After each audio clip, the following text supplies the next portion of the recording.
Donc, on est au poste de contrôle de Saint-Sulpice avec Marie-Josée Michaud de Contrôle routier Québec. On est ici parce qu'aujourd'hui et pendant 3 jours, c'est le road check. Donc, Marie-Josée, est-ce que tu peux nous expliquer ce qu'est le road check exactement? Oui, en fait, le road check, c'est une opération qui se fait à la grandeur du Canada, des États-Unis puis du Mexique. Donc, tous les contrôleurs routiers ou ceux qui s'occupent du transport à travers ces pays-là vont faire des inspections mécaniques de niveau 1. Ça veut dire qu'on fait une inspection complète du véhicule, autant les documents que toute la mécanique. On va aller jusqu'en dessous du véhicule, vérifier l'état mécanique.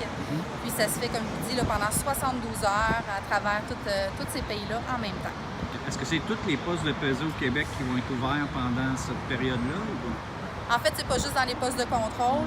Il y a plein d'autres endroits qui ont été ciblés. Donc, ça peut être à un coin de rue à Montréal où est-ce qu'on a de la place pour travailler et on va sélectionner de façon aléatoire. Donc, l'objectif, c'est d'avoir une vue d'ensemble de la flotte de camions finalement. Donc, on va pas cibler juste les camions qui sont en mauvais état, mais tous les véhicules. Puis ça va nous permettre de voir est-ce que ça va bien, est-ce qu'il y a des choses qui ressortent plus que d'autres. Je pense que cette année, il y a une thématique un peu plus particulière sur le logbook, là, sur les fiches journalières, c'est ça?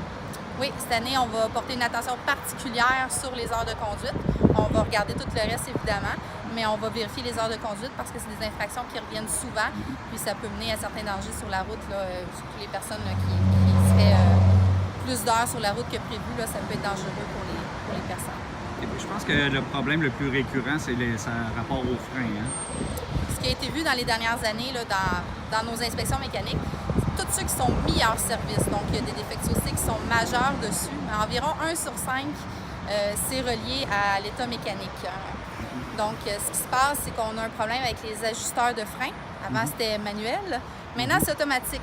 Donc, on ne doit pas aller les ajuster à la main. S'ils sont complètement désajustés, c'est probablement que le régleur de jeu ne fait plus son travail. Donc, c'est lui qui va devoir être changé puis bien entretenu.